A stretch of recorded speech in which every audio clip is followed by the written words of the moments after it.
The A cups got the A's, the B cups got the B's, the C cups got the C's, and then there was me.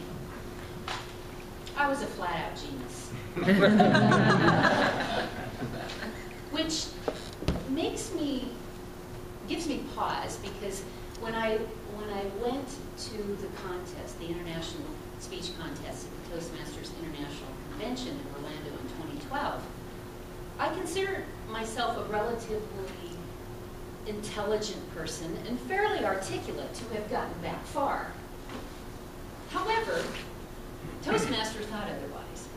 When you first get there, you are treated like a prize racehorse until you are eliminated by competition, and then they might as well shoot you. They really don't care who you are or what you do or you're welcome to. In a way, it's liberating, because you get to go to the talks and the education and all that other stuff. Up until that point, you are in what is called competition education.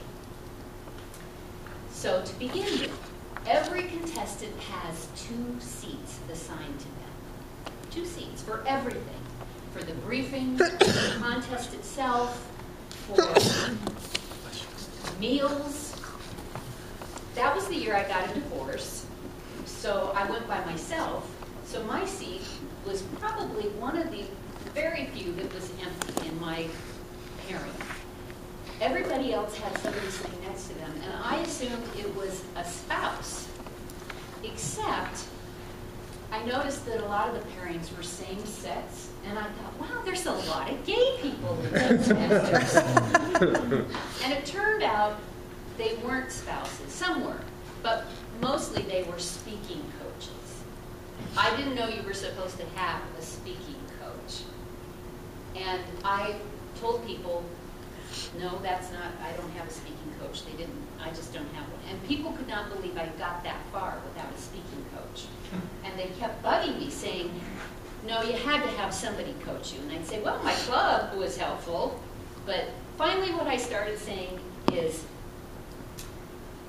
well, my speaking coach couldn't come because his parole isn't until September, so we have to stay home. And then I would just leave it at that. And I would get some quizzical looks, but it shut them up, which was the point that I wanted to make. So in the mandatory training sessions, what would happen is they tell you 3 main things: how to dress, what to do if you lose, 4 things. What to do, how to dress, what to do if you lose, what to do if you win, and how to speak to the press. I kid you not. So, and there is a lot of press. I didn't realize it, but the contest is televised all over the world through weird cable channels. In other countries, like the BBC carries it. But in the United States, it's on some weird cable channel, similar to the one, for example, where there's competitive bowling, you know, or competitive horseshoes, you know, ESPN 90. So it was televised, and in fact, if you want to look at my clip, my actual television clip, it is on YouTube. My name. So how to dress. First of all, they come right out and tell you, no wild patterns, ladies, no shorts, dresses or skirts, no bold colors. And they say, and this is after you get there. So if you've traveled and you wanted to wear some wild costume, then you're going to have to go shopping really quickly. But it's black, white, gray, brown, navy, and if you want to get a little spicy, you can wear red. No patterns. If you have tattoos, you need to cover your tattoos. If you have piercings on your face other than your ears, you need to take those out. And if you're a man with a pierced ear, they say, well, we would prefer you didn't. If you have to wear that earring, wear something subtle.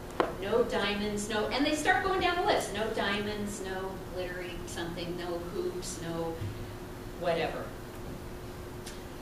Oh, and no revealing clothing. And it was weird when they said that, because when they said that, they actually looked at one guy in particular, and he was sitting next to me, and I leaned over and I said, "Oh, have you been through the contest before?" And he said, "Yes." And I said, "Was he talking to you about the revealing clothing?" And he said, "Yeah." And I go, "What was that all about?" And he said, "Don't ask." He was from Mexico, so I thought that was kind of interesting. But this whole clothing thing to me was really weird, because they walk around, a lot of the Toastmasters, and I wish Mark Eaton were here because he's actually gone to speak. A lot of the Toastmasters wear these big sashes, like, you know, the big sashes with they've got pins on them and medals and, you know, trophies trailing. It's it's kind of like Girl Scouts meets AARP. A little bit of Saturday Night Live for me. So it's almost looks like a parody. So anyway, they also tell you if you win, well, more importantly, if you lose, to not do, like if you come in second, don't do this. Oh! And then walk up like this to get your trophy. Apparently that's happened before, where they go, and second is Stacy Dymalski, and the person goes, "Oh! Oh!" And then they walk up like this and get their trophy. Or if you win, don't do this. Yes! Suck it! So apparently people have done that as well. And when you're talking to the press, do not thank your dog, your third grade teacher, your book club, or your AA sponsor who made it possible for you to stay sober long enough to come to this event, which is also happening. So in closing, I'd like to say that there really are only 2 times when your brain shuts off completely. One, in private, when you're having sex, and 2, in public, when you stand up at a lectern to speak to a crowd. And God help you if you mix up the 2. Give me a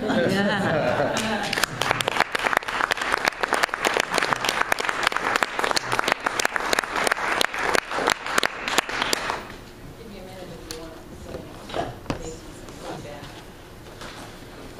And while you're doing that, I just want to reflect it to Lloyd, Rosendale Sanders here.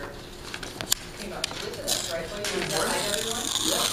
I think most of you guys know Lloyd. He's been up before. He's been our area governor. What else? What other positions have you held? I was district governor last year. That's what I meant. No, I meant district. I meant to say people, like, demoting them. It's just kind of a negative connotation type of meeting here. So I'm hearing nothing. You got deputated.